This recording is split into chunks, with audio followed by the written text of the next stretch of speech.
Terredefrance.fr, le premier site d'articles français et patriotes, présente Sud Radio, midi 13h, Alexis Poulain, sans réserve. Et bonjour à toutes, bonjour à tous, on est ensemble jusqu'à 13h pour cette nouvelle émission. Aujourd'hui, on va parler de Reconquête, partie en miettes. Qu'est-ce qu'il en reste avec Stanislas Rigaud, président de Génération Zemmour, qui sera avec nous pour répondre à nos questions après le psychodrame et l'exclusion de Marion Maréchal. On aura ensuite en deuxième invité William Martinet, député de la 11e circonscription des Yvelines pour la France Insoumise, pour parler du programme du nouveau Front Populaire dévoilé ce matin, l'Union de la gauche, qui fait visiblement capoter les plans d'Emmanuel Macron.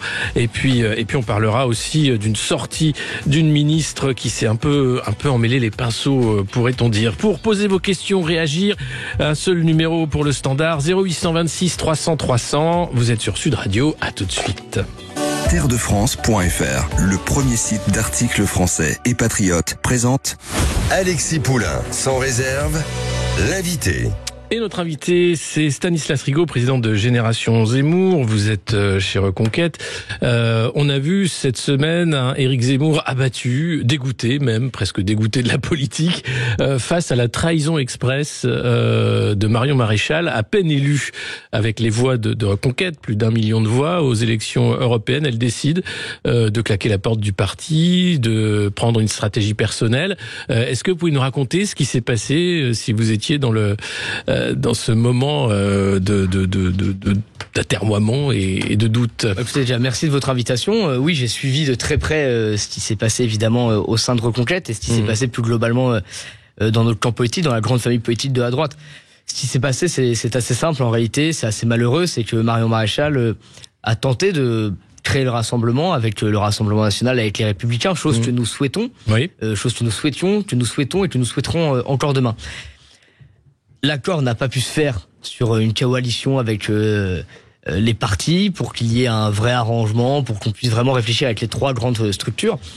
Et donc, suite à ça, Marion Maréchal a expliqué qu'Éric Zemmour en était le responsable, que c'était Éric Zemmour qui bloquait cette situation, et surtout a expliqué jeudi soir ou mercredi soir, le temps passe si vite en ce moment, qu'Éric Zemmour souhaitait présenter des candidats partout face justement aux candidats du Rassemblement national et des Républicains. Chose fausse, et que je déplore parce que on ne peut pas, je crois, faire de la politique en prêtant des intentions à ses camarades avec qui on a lutté pendant autant de temps. Clarifions, quelle est la position de Reconquête par rapport à cette alliance des droites et combien de candidats vont se présenter et dans quelles conditions? Eh bien, écoutez, c'est très simple.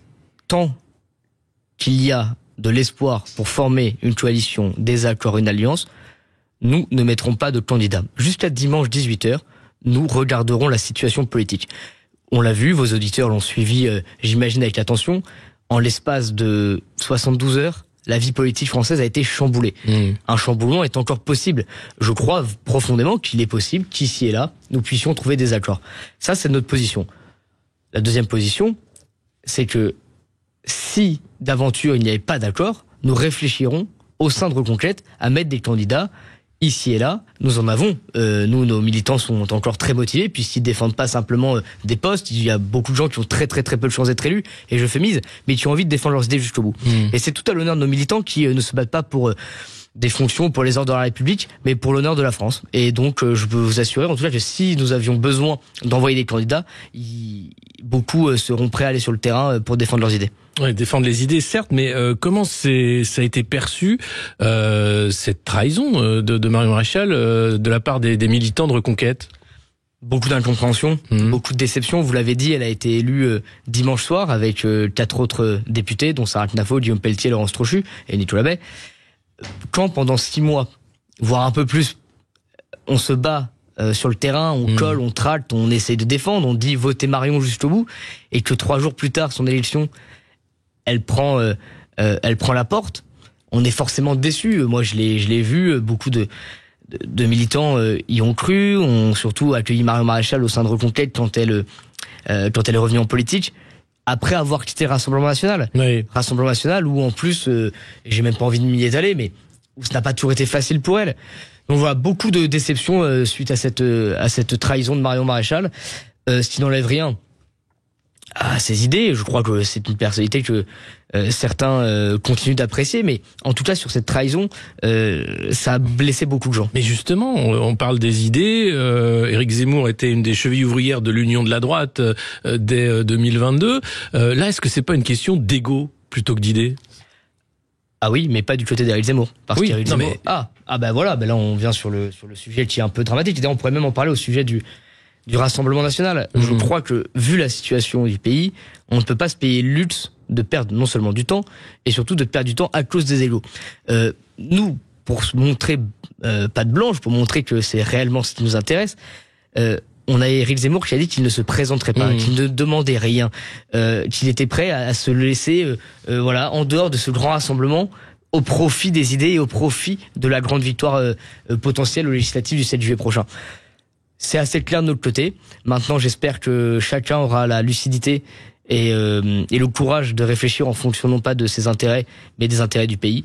Et c'est pour ça qu'on attend jusqu'à dimanche maintenant pour voir ce que nous faisons de nos candidats. Et Marine Le Pen a parlé, elle, d'ouvrir, si jamais le Rassemblement national avait une majorité et devait former un gouvernement, de faire un gouvernement d'union nationale. À ce moment-là, Éric Zemmour aurait toute sa place ou pas ? Moi, je considère qu'il a toute sa place. Encore une fois, je pense que une personnalité comme Éric Zemmour, qui en 2022 réunit 2,5 millions d'électeurs, qui aux européennes, avec Marion Maréchal pour le coup, Reconquête, rassemble 1,3 million de personnes, c'est une personnalité qui pèse, qu'on le veuille ou non. Et on ne peut pas parler d'union nationale sans lui. Mais si maintenant, ce n'est que sa personne qui bloque, et que ce n'est que sa personne qui empêche ce rassemblement... En quoi ? Mais moi, je ne considère absolument pas ça. Moi, je ne considère pas qu'Éric Zemmour bloque quoi que ce soit. Mais si d'aventure, c'était réellement le cas. Si d'aventure, c'était réellement Éric Zemmour qui empêchait tout cela.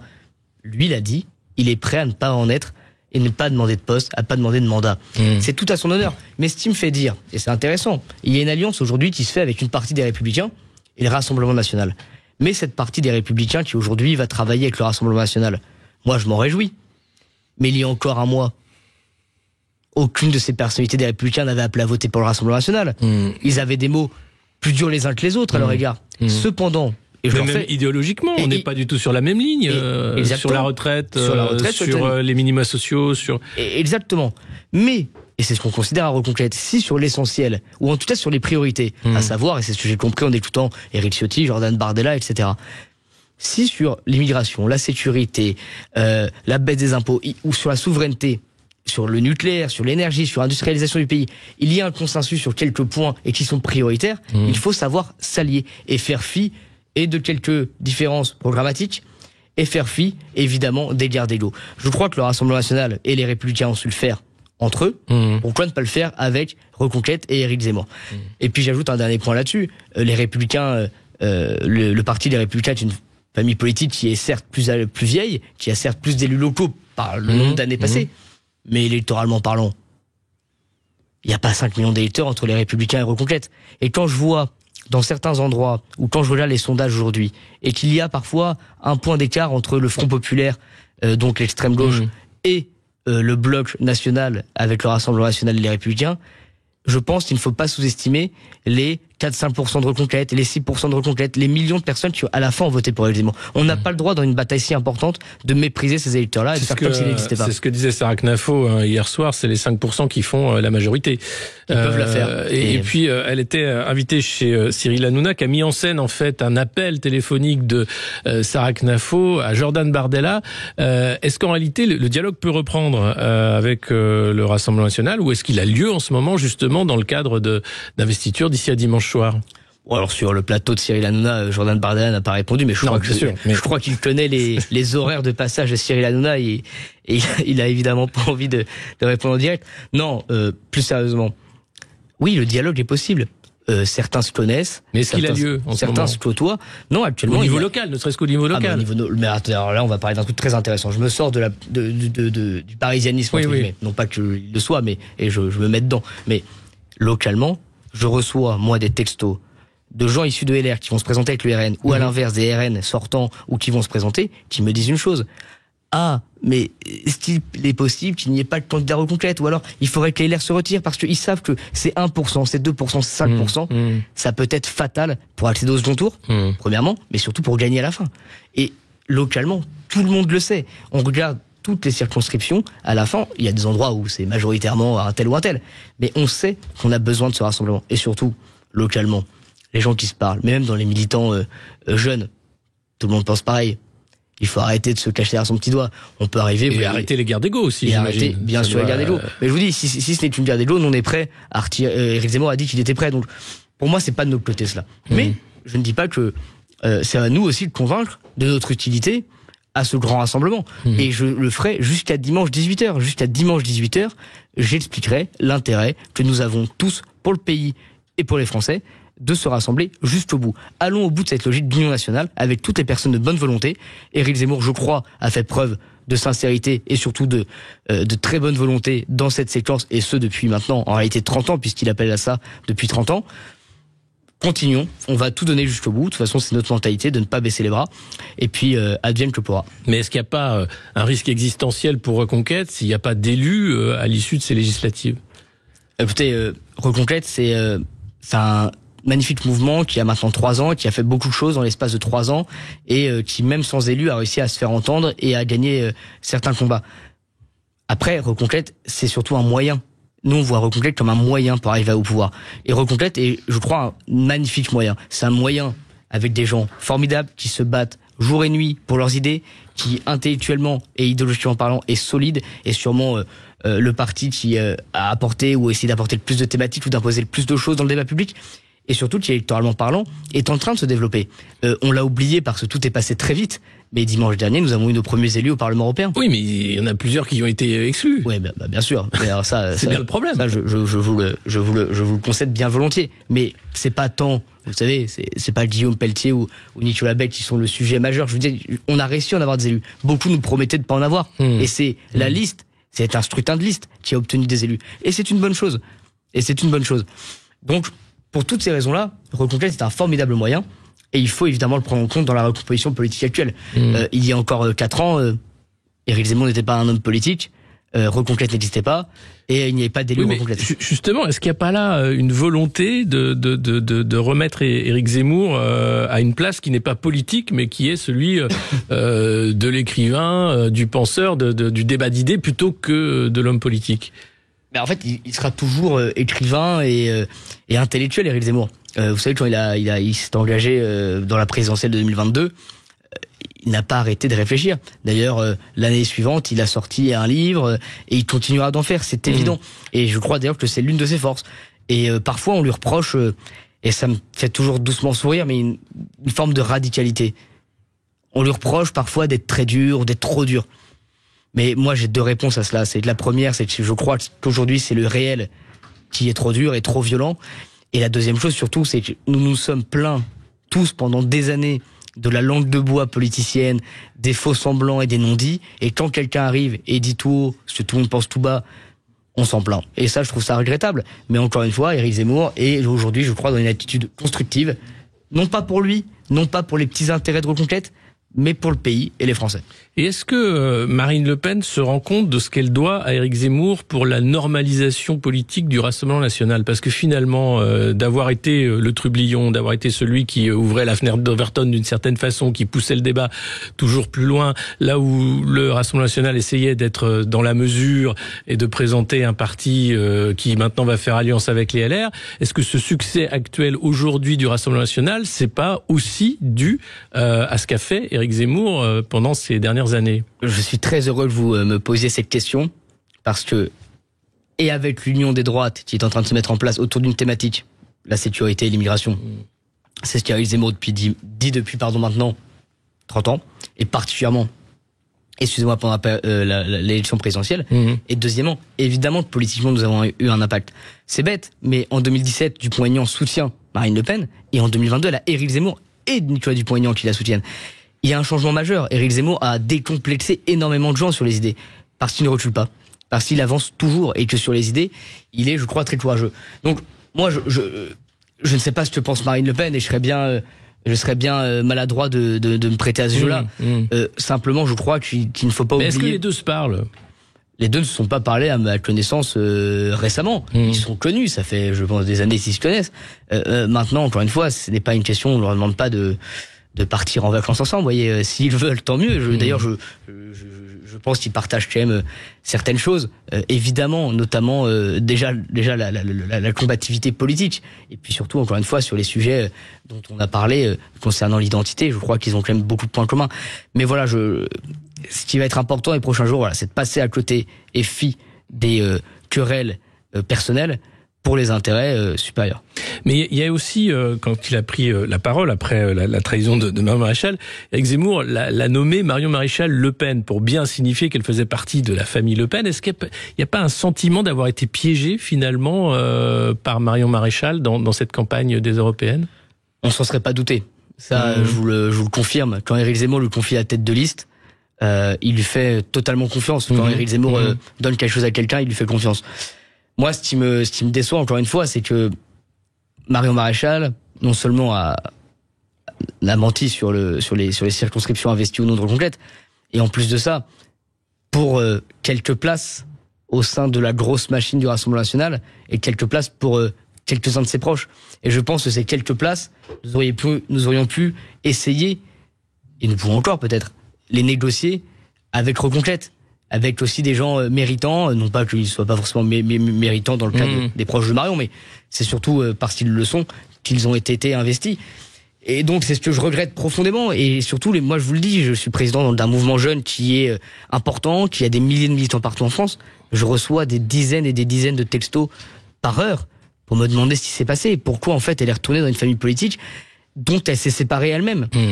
Et ça, il y a une incompréhension. Eh bien, merci beaucoup, Stanislas Rigaud, d'avoir levé un peu certaines zones d'ombre sur cette trahison de la semaine. Alors, il y en a eu beaucoup.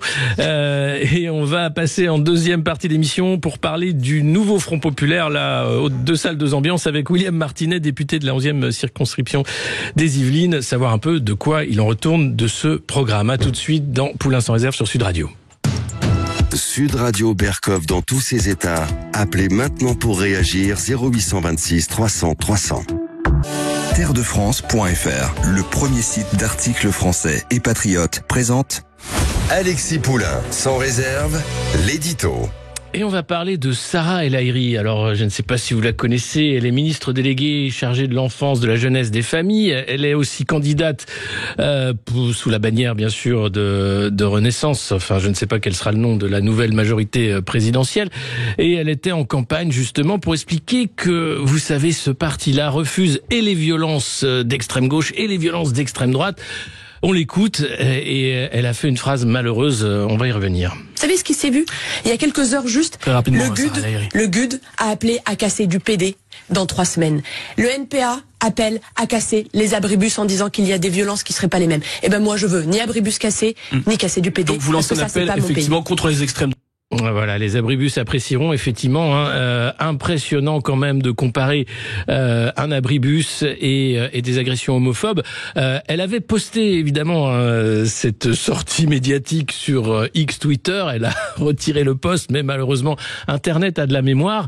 Internet a tellement de mémoire d'ailleurs qu'on va se rappeler une autre bourde de Sarah El Haïry qui n'avait rien à voir cette fois-ci avec des propos homophobes, mais quand même sur le français pour cette ministre chargée de l'enfance, de la jeunesse.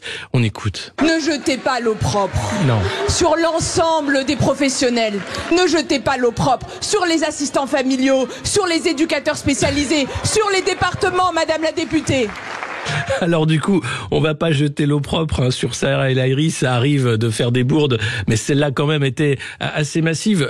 Et comment peut-on en arriver à comparer une violence sur des biens matériels, les abribus, et des agressions homophobes? Je ne sais pas, mais c'est sans doute la magie du en même temps. En tout cas, ces élections législatives promettent bien des surprises et on va en parler dans un instant avec notre invité. Alexis Poulain, sans réserve, l'invité. Et notre invité, c'est William Martinet. Bonjour. Bonjour. Vous êtes député de la 11e circonscription des Yvelines pour la France Insoumise. Vous faites donc partie de ce nouveau Front Populaire, candidat à votre réélection. Ce matin, ce nouveau Front Populaire tenait une conférence de presse pour sortir le programme. Est-ce que vous avez les grandes lignes de ce programme parce qu'il est largement attendu par une partie des électeurs? Oui, j'ai les grandes lignes et je peux vous dire que en quelques jours de négociations, parfois tendues, parfois ardues, eh bien, nous pouvons en tirer le bilan. Je crois que nous avons été à la hauteur de l'histoire. Parce que vous savez, dans quelques semaines, pour ces élections législatives 30 juin et 7 juillet, le meilleur comme le pire sont possibles. Le pire, c'est si l'extrême droite de Madame Le Pen et de Monsieur Bardella l'emporte, parce que à la violence sociale du macronisme, ils ajouteront, eux, une violence xénophobe et une violence raciste. Mais j'insiste aussi sur le fait que le meilleur est possible. Et le meilleur, c'est ce programme. C'est celui qu'on a élaboré tous ensemble. Un programme, alors il y a 20 pages. Vous avez des mesures d'urgence immédiate pour donner de l'oxygène aux gens. Parce que vous savez que la maltraitance sociale du macronisme, ça a mis tellement de personnes dans la difficulté. Donc, dès qu'on arrivera au pouvoir, première chose qu'on fait, on abroge la réforme des retraites d'Emmanuel Macron. Cette réforme à la fois injuste socialement, antidémocratique, parce que 90% des Français étaient contre, parce que Macron l'a imposée par 49.3. Nous, les parlementaires, nous n'avons même pas pu la voter, cette réforme, qui a volé 2 ans de leur vie aux Français. Eh bien, nous l'abrogeons. Voilà, ces 2 années de retraite, les gens vont pouvoir la récupérer. La même chose sur la réforme de l'assurance chômage. Alors, elle n'est pas encore par décret. Voilà, le gouvernement, Gabriel Attal, a osé nous dire que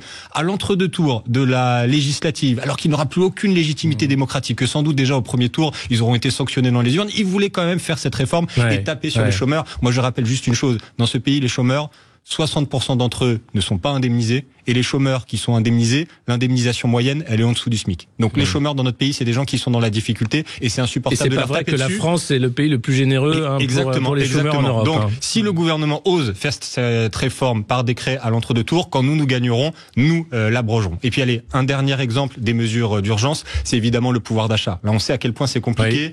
Les prix du caddie au supermarché ont explosé. Toujours ce gouvernement qui ose nous dire, il nous annonce 11% d'augmentation des prix du gaz cet été. C'est Bruno Le Maire qui l'a dit. Bruno Le Maire promet en 2025 une baisse des prix de l'électricité. En 2025, en 2026, en 2027, plein de promesses. Nous, écoutez, c'est pas 2025, 2026, 2027, c'est dès qu'on arrive au pouvoir, ce sont les premières mesures.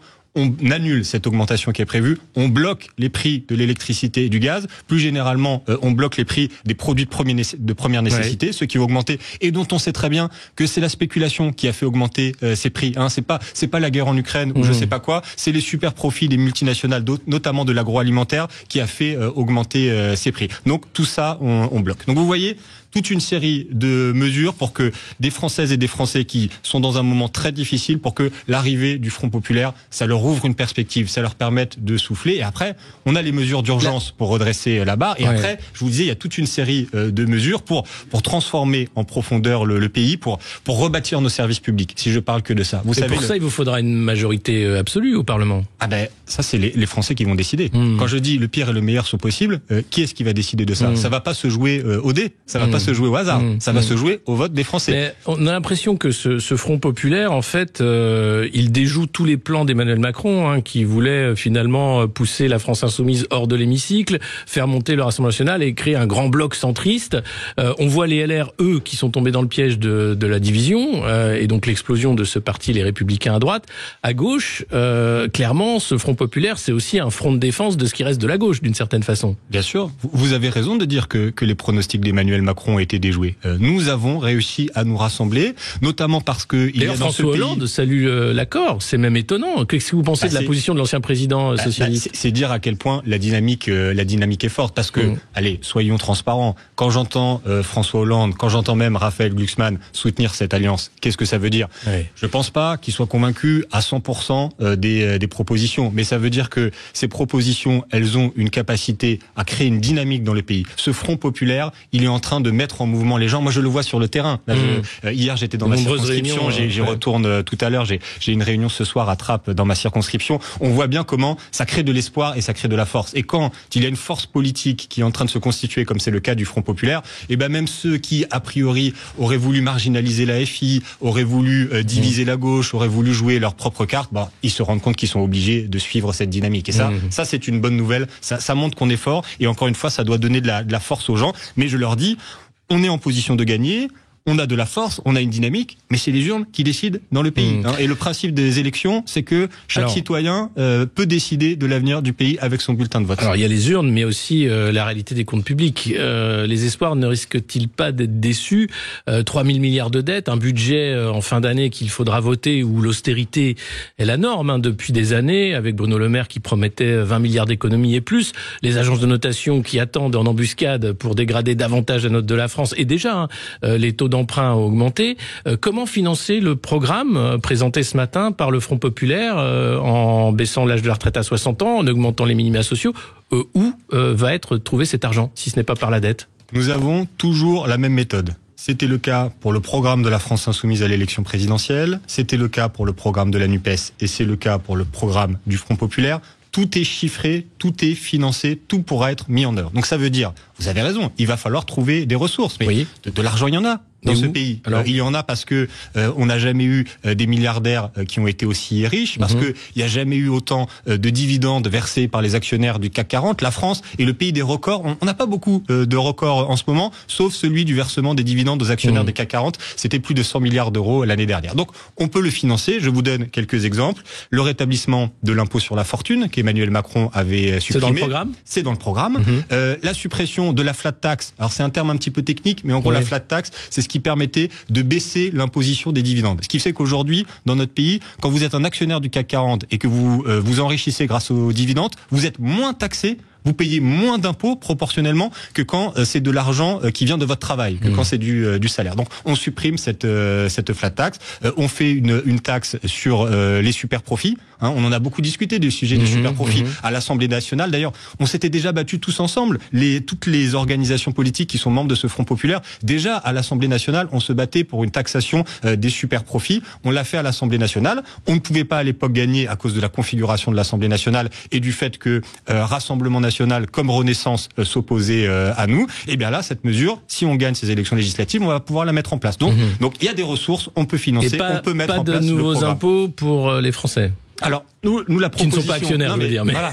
Moi, je suis toujours très précis là-dessus. Dire pas d'impôts en plus, ça veut rien dire. Parce que ça dépend qui paye des impôts. Voilà. Oui. Donc moi, je le dis très clairement, les plus riches, et notamment les actionnaires des grandes entreprises, eux, ils vont payer plus d'impôts. Parce que c'est eux qui ont profité de la spéculation, des super profits. C'est eux qui s'en sont mis plein les poches ces dernières années. Et il faut qu'ils fassent un effort, il faut qu'ils payent plus d'impôts. Par contre...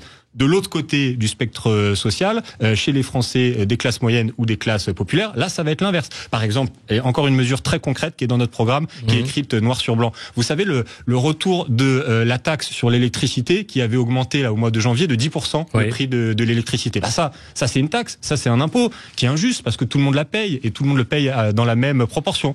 Eh ben on la supprime, ça fait partie du programme. Donc on arrivera à obtenir plus de ressources pour l'État grâce à un impôt qui sera plus juste, avec cette idée qui est somme toute très simple et qui je pense rassemble beaucoup. Les gros doivent payer gros et les petits doivent payer petits. Oui, ça reste la base. Et quelle est la différence entre ce Front populaire et la NUPES qui avait volé en éclats justement à l'occasion des européennes? Finalement, pas tant de choses. Voilà. On se rend compte que ce qui avait fait les divisions ces dernières années, elles étaient très artificielles. Et parfois, il y avait derrière, on va dire, de la tactique politicienne, des volontés. Voilà, parce qu'on sait très bien que dans la NUPES, la place importante de la France insoumise, à certains partenaires, ça posait des difficultés. Bon, écoutez. Tout ça, on le met de côté, on jette la rancune à la rivière. C'est l'expression que Jean-Luc Mélenchon a utilisée ces derniers jours pour parler de la nécessité de travailler ensemble en tant que partenaire de gauche et de l'écologie. Et donc quand on jette la rancune à la rivière, quand on se met devant la réalité et l'urgence dans le pays, quand on discute des propositions, on arrive ensemble à construire un programme qui peut changer la vie des gens à la fin du mois si jamais on gagne. Oui, c'est le but. On va continuer de parler de ce nouveau Front populaire, de la place de la France insoumise, des différents partis de ce programme, mais aussi de géopolitique et de ce que ça implique pour ces législatives, avec notre invité William Martinet. Si vous souhaitez réagir, poser des questions, un seul numéro, 0826 300 300. On se retrouve tout de suite sur Sud Radio pour poursuivre cet entretien. Sud Radio Berkov dans tous ses états, midi 14h. André Berkov. Terredefrance.fr, le premier site d'articles français et patriotes, présente Sud Radio, midi 13h, Alexis Poulain, sans réserve. Et notre invité pour parler du nouveau Front populaire est William Martinet, député et candidat à sa réélection dans la 11e circonscription des Yvelines pour la France insoumise, enfin le nouveau Front populaire. Cette alliance des gauches qu'on disait irréconciliables, elles sont tout à fait conciliables, n'en déplaise à certains. Même François Hollande est obligé de se rendre compte de cette dynamique. Est-ce que ce Front populaire signe l'échec aussi de la stratégie d'Emmanuel Macron d'avoir dit que c'était lui le rempart au Rassemblement national quand quand on voit que finalement, depuis 7 ans qu'il est au pouvoir, le Rassemblement national, n'a fait que grandir et dans les urnes et dans les idées aussi. Est-ce que c'est pas l'aveu d'échec absolu du macronisme, de ce centre qui n'a jamais fait un barrage au Rassemblement national? Je crois que maintenant, tout le monde a compris dans le pays que Emmanuel Macron n'était pas un obstacle au Rassemblement national, mais qu'il a été un marchepied au Rassemblement national. Donc à la fois parce que sa politique antisociale, la souffrance qu'il crée dans le pays est un des terreaux du développement de l'extrême droite, mais aussi parce qu'il faut le dire, idéologiquement, il a fait tomber une à une les digues qui séparent normalement le camp républicain de ce qu'est l'extrême droite. Et on a tous en tête ce dernier acte qui a été le vote de cette loi immigration, où par l'intermédiaire des LR, les macronistes ont voté une loi qui était une reprise du programme, même pas simplement du Rassemblement national, mais du Front national de Jean-Marie Le Pen, avec des éléments aussi forts que la déchéance de nationalité, la remise en cause du droit du sol, la préférence nationale. Alors heureusement, certaines de ces mesures ont été écartées par le Conseil constitutionnel, mais idéologiquement, symboliquement, politiquement, voilà, ils ont fait tomber la digue. Donc tout ça a participé à favoriser le Rassemblement national. Mais du coup, ce qui veut dire aussi, c'est très important, quand on veut s'opposer à l'extrême droite et qu'on veut l'empêcher de gagner, ce qui est notre cas, nous, le Front populaire, on ne peut pas juste dire aux gens, faisons barrage. On peut pas juste dire empêchons. Non, il faut un programme. Exactement. Il faut avoir une alternative à proposer, et d'où l'importance du programme qu'on a bouclé ce matin et dont on parlait tout à l'heure, qui est un programme qui va permettre de changer la vie des gens, qui va permettre d'améliorer leur quotidien. Alors on a avec nous Nicolas dans l'Hérault qui souhaitait réagir et poser une question. Bonjour Nicolas. Bonjour, merci de prendre mon appel. Bonjour Monsieur Martinet. Bonjour. J'avais une question pour vous pour réagir à ce que vous disiez juste avant la publicité. Vous indiquiez donc que vous alliez financer vos mesures avec donc et taxation pour les plus riches, ce qui est votre intention. Mais à quel moment est-ce que vous pensez éventuellement réduire les dépenses publiques pour financer ces mesures? Parce qu'on parle toujours de taxer, donc toujours aller chercher de l'argent dans les poches des Français, mais on parle jamais d'essayer de réduire que ce soit le train de vie de l'État ou certaines prestations sociales. Alors, merci Nicolas. Voilà. Alors, est-ce qu'il y aura des mesures quand même d'économie ou un audit, ne serait-ce que des finances publiques, savoir où va l'argent? Quelle est la première dépense de l'État français? Quand on regarde le budget de l'État, qu'on regarde les aides aux entreprises privées, plus de 150 milliards d'exonération de cotisations sociales aux entreprises privées qui bénéficient principalement aux grandes entreprises. Ces exonérations qui, pour l'essentiel, sont sans condition, c'est-à-dire que elles ont été votées avec l'argument de ça créera des emplois, c'est pour embaucher les jeunes, c'est pour embaucher les moins jeunes, c'est pour ceci, c'est pour cela. Et en fait, toutes les études économiques ont démontré qu'il n'y a aucun effet positif derrière. Donc, si il faut économiser de l'argent, c'est d'abord sur ce terrain-là, et d'ailleurs ça fait partie du programme, de remettre en cause certaines de ces exonérations. Après, une fois qu'on a dit ça, moi, je ne suis pas d'accord sur l'idée qu'il y a trop de dépenses publiques. Parce que quand je vais à l'hôpital, quand je vais à l'école, quand je vais dans nos services publics, j'ai pas l'impression que les gens sont trop nombreux. J'ai pas l'impression qu'il y a trop d'infirmières et qu'il y a trop de profs dans ce pays. Non, mais la question, c'est d'où va l'argent, en fait. Est-ce que dans le programme, il y a un audit qui est prévu de savoir où va l'argent pourquoi on en est là, en fait? Alors, il y a cette question des exonérations de cotisations sociales dont je parlais tout à l'heure, où c'est quand même incroyable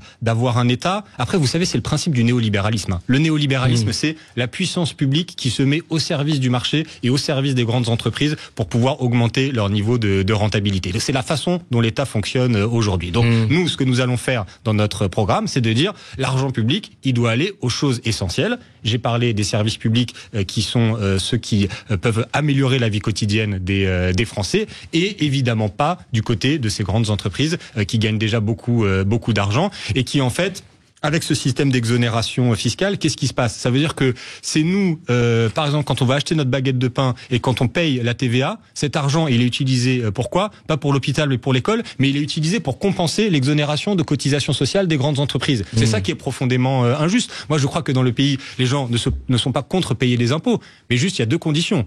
L'impôt, il doit correspondre au niveau de richesse des gens. Ce que je disais tout à l'heure, les plus riches doivent payer plus d'impôts que les gens modestes. Donc il faut que cet impôt, il soit juste, et il faut que l'argent de cet impôt, il aille à des services publics, à la protection sociale, il soit dans l'intérêt général et qui finance pas une poignée de grandes entreprises. Mais justement, est-ce qu'il n'y a pas quand même une dichotomie profonde dans le projet de ce Front populaire avec ce soutien inconditionnel à l'Union européenne demandé par Raphaël Glucksmann, Union européenne qui a été quand même un cheval de Troie des néolibéraux, qui a fait la désindustrialisation du pays, qui n'a aucun pilier social. Il n'y a pas de soutien inconditionnel à l'Union européenne dans ce programme. C'était une des conditions de Raphaël Glucksmann. Alors c'était peut-être une condition de Raphaël Glucksmann, mais ce programme-là que j'ai eu sous les yeux tout à l'heure, qu'est-ce qu'il dit? Refus des traités austéritaires. Voilà. Très bien. Donc ce programme, il dit, on n'accepte pas les règles fixées par l'Union européenne. En général, on le dit très très précisément. Sur ce point-là, si pour appliquer notre programme, il faut désobéir à ces règles austéritaires, eh bien on le fera parce que le plus important, c'est notre programme. Et vous savez, dans l'Union européenne, j'allais dire malheureusement ou heureusement, j'en sais rien, les cas de désobéissance des États, ils sont extrêmement nombreux. La Hongrie vient d'être encore taxée. Désobéissent sur les mauvaises choses. Eh bien là, on désobéira sur ce qui sera utile pour les gens. En l'occurrence, refuser d'appliquer l'austérité. Donc ça s'est passé, malgré les conditions de Raphaël Glucksmann. Donc, et l'Ukraine alors, parce que là aussi c'était une des conditions sine qua non, le soutien inconditionnel à la résistance ukrainienne.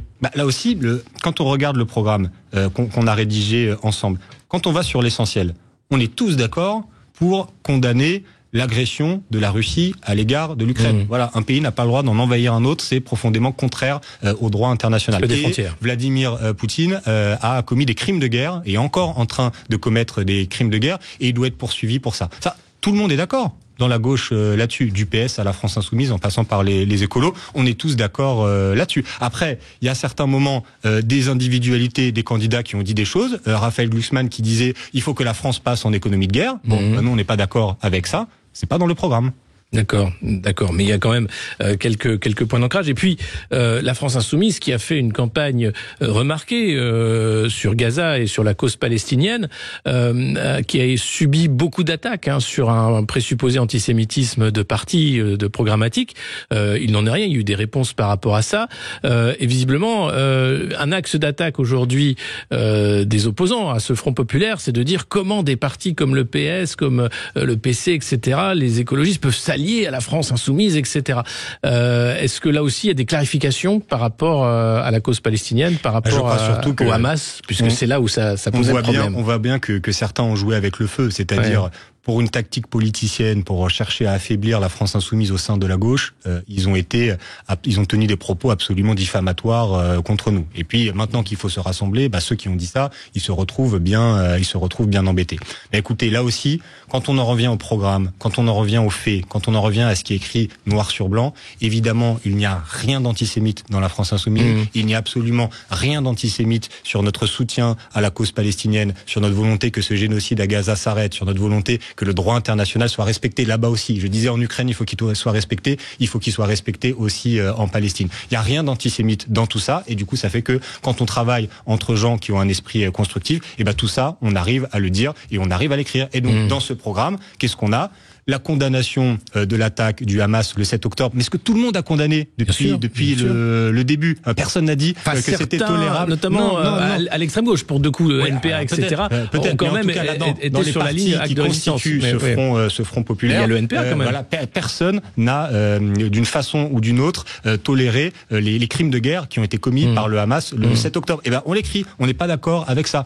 Tout le monde est d'accord pour dire qu'il faut libérer les otages du Hamas. On est tous d'accord avec ça. Tout le monde est d'accord pour demander la reconnaissance de l'État palestinien. Là aussi, c'est quelque chose de très concret. Si nous gagnons ces élections législatives du 30 juin et du 7 juillet, le gouvernement français pourra reconnaître l'État palestinien. Alors je dis pas que ça va refusé de faire Emmanuel Macron. Je dis pas que ça va même si Emmanuel Macron est président de la République. Bien sûr. Ça relève du gouvernement. Donc, je ne dis pas que miraculeusement ça va régler la situation là-bas, mais c'est un élément de pression. Est-ce que le gouvernement pourrait proposer un asile politique à Julian Assange ? Je le souhaite. Je ne sais pas si c'est dans le programme à l'heure actuelle. Je vous disais tout à l'heure, on a eu le document ce matin. Enfin, en tout cas, nous, la France Insoumise, c'est une position que nous défendons. Vous le savez. Ok. Et alors bon, on va voir comme on en parle en ce moment alors que le programme est en train d'être fait.